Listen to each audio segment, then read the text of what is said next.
सब सुख लहै तुम्हारी सगना, तुम रक्षक काहू को डरना। चारों जुग प्रताप तुम्हारा, है प्रसिद्ध जगत उजियारा। साधु संत के तुम रखवारे, होत न आज्ञा बिन पैसारे। बाल समय रवि भक्ष लियो, तब तीनों लोक भयो अंधियारा। को नहीं जानत है जग में, कपि संकट मोचन नाम तुम्हारा।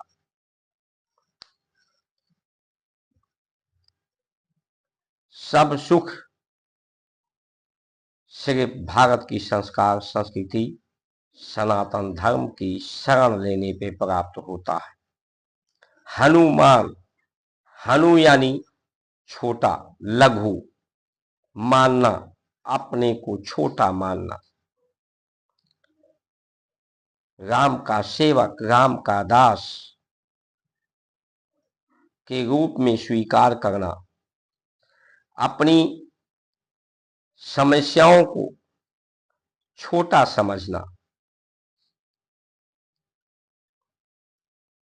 दूसरों की समस्याओं को ज्यादा महत्व देना, उसके समाधान के लिए, उसकी सुरक्षा के लिए, शांति के लिए, सुख के लिए। सबकी चिंता करना, सबकी चिंतन करना, सभी के चिंता को समाप्त करने के लिए। अपनी पहचान शून्य समझना,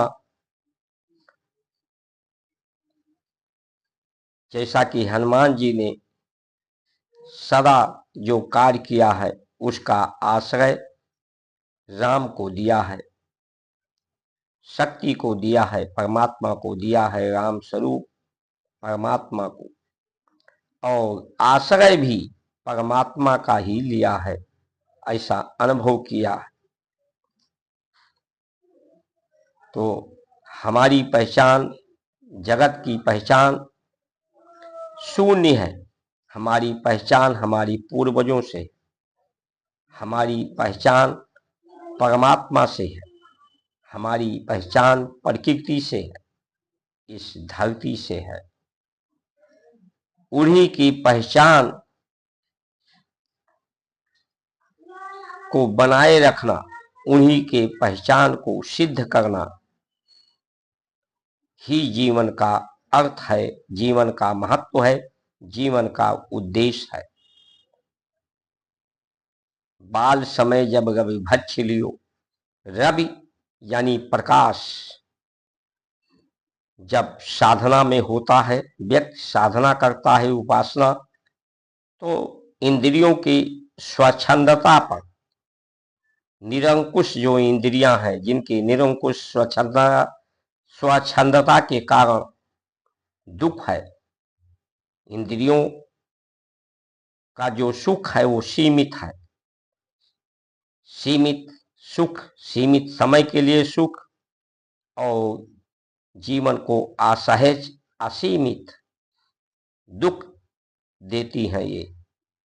इसलिए इंद्रियों पर अंकुश, अनुशासन, जब साधना में इंद्रियों को पर तनाव, इंद्रियों पर जब तनाव होता है तो ये सक्रिय होती हैं।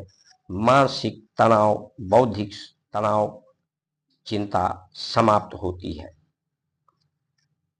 ये जो स्वर है, दो स्वर, नाक में दो छिद्र जो है, एक सूर्य नाड़ी है, एक चंद्र नाड़ी है। जब ये स्वर, ये दो हैं, एक ईश्वर है, एक ईश्वर का रूप है, यानी दो विधा है। ये दो स्वर जब मिलते हैं साधना में, तो तीसरा स्वर सुषुम्ना जागृत होती है, यानी प्रकाश शरीर के अंदर, ज्योति जगमगाती है 7 दीपों में। सूर्य प्रणाम, सूर्य को के किरणों को भक्षण करने पर, लील लेने पर, ग्रहण करने पर सूर्य नमस्कार से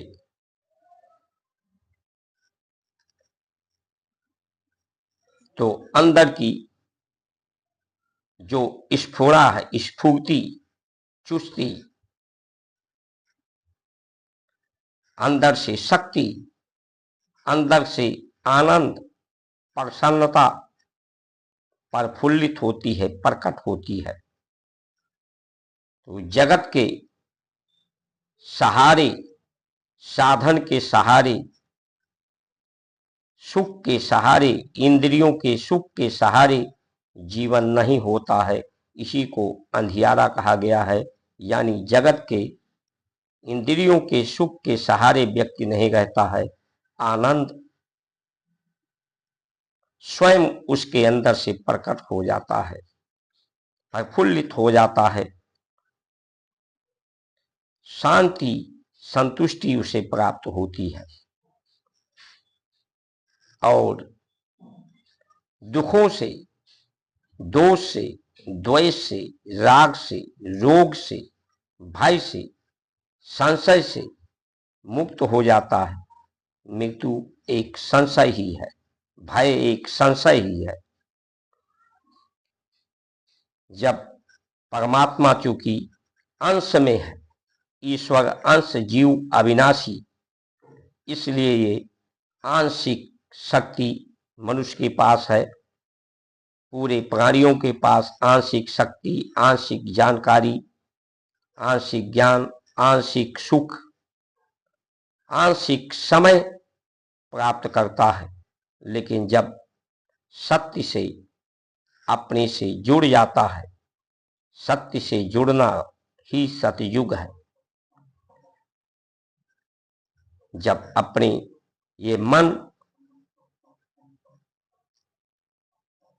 अपने स्वभाव के अनुकूल, सुख स्वभाव, क्योंकि परमात्मा स्वभाव के रूप में है, अपने स्वभाव से ये जुड़ जाता है तो इसी को मनुष्य कहते हैं। मनुष्य संस्कार के द्वारा बनाए जाते हैं, गढ़े जाते हैं, नहीं तो सिर्फ वो मानव है जो मन से जिसकी जिंदगी चलती हो, मनमानी करता हो, स्वच्छंद रहता हो,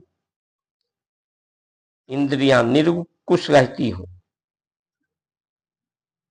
तो जो इंद्रियां निरंकुश होती हैं, मनमानी करती हैं, तो स्वार्थपूर्ण आहार लेती हैं, ये बीमार पड़ती हैं। बीमार पड़ती हैं तो लोगों का व्यवसाय चलता है। ये मनमानी करती हैं तो विवाद करती हैं, तो उसके लिए भी व्यापार चलता है लोगों का। जो अपने जीवन का मतलब नहीं समझते, जो इस देश का संचालन, नेतृत्व करते हैं, जीवन का अर्थ नहीं समझते, उन्होंने इस देश को स्वतंत्र नहीं, स्वतंत्र तो धर्म कराता है, देश को स्वच्छंद कर दिया है, इंद्रियों को स्वच्छंद कर दिया है। इनकी इंद्रियां स्वच्छंद है, स्वतंत्र नहीं है। स्वतंत्र तो मुक्ति है, दोष से, द्वेष से, राग से, भय से, भ्रम से, रोग से मुक्ति सिर्फ सनातन संस्कृति के द्वारा प्राप्त होती है। इसलिए इन व्यवस्थाओं को समाप्त करने के लिए और जो अपने को हनु समझता है, ऐसे लोगों को जो धर्म है, धर्म के राज को जान पाता है, धर्म के गोपनीयता को जान पाता है और उसके आंख से पर्दा पड़ा होता है, जो हट जाता है। क्योंकि एक संत ने कहा है, बिना ज्ञान के लोगों के मोतियाबिंद हो जाता है। ये मोतियाबिंद संसार में कुछ दिखाई नहीं पड़ता, सिर्फ अंधियारा ही रहता है। जागते हुए भी लोग सपना देखते हैं और अपने साकार रूप को नहीं समझते। आज की सरकारें, व्यवस्थाएं आपको सपना दिखा रही हैं, स्वच्छंद बना रही हैं, और इस आप स्वच्छंद रहें, आप मनमानी करें, आपकी मनमानी से इनको आर्थिक लाभ है, इनको अधिकार प्राप्त हो जाता है आपके जीवन पर, आपके अर्थ पर, आपके समय पर। समय ही तुम अंतर्यामी परमात्मा को कहा गया है। यम यानी समय, 8 याम, इसी को 8 सिद्धि। समय के रूप में, सम के रूप में, सत्य के रूप में परमात्मा है, जो अपने समय का प्रयोग मन को सम के साथ जोड़ता है, अपनी पहचान को समझ लेता है, अपनी वास्तविकता की पहचान समझ लेता है, तो ईश्वर ही व्यक्त हुआ है, अव्यक्त से प्रकट हुआ, प्रकट भय दीन दयाला, तो वही दीन दयाल ही प्रकट है। मनुष्य देने के लिए पैदा हुआ है, यहाँ कुछ प्राप्त नहीं है। दुख सहना इसकी स्वभाव नहीं है, लेकिन इंद्रियों के निरंकुश स्वच्छंदता के कारण उसे दुख का सहना पड़ता है। इसलिए आइए हम अपनी जरूरतों को ज्यादा से ज्यादा कम करें, ताकि सभी लोगों की जरूरतें पूरी हो सके। जरूरतें कम करेंगे तो आंतरिक शक्ति, हमारे इंद्रियों पर तनाव होगा, जिससे हमारी मन तनाव मुक्त होगा, हमारी अंदर की शक्ति जागृत होगी। इससे लाभ ही लाभ है, क्योंकि आने वाले समय में आपकी जरूरतें प्रकृति स्वयं कम कर रही है।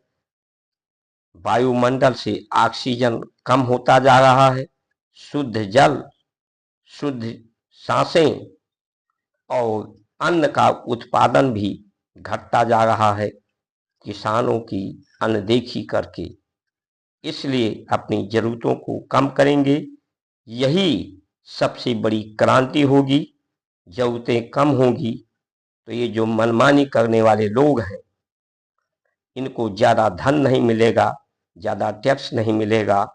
जो विदेशी शक्तियां हैं, जो भारत के विरुद्ध हैं, उनको उनका ज्यादा व्यापार नहीं चलेगा, उनको ज्यादा धन नहीं मिलेगा, उनकी शक्ति अपने आप कमजोर हो जाएंगी। ये अहिंसा के मार्ग से क्रांति लाने का हमारा उद्देश्य भारत संस्कार मंच का है। इस भारत संस्कार मंच को subscribe, like, share, follow, comment करके सनातन धर्म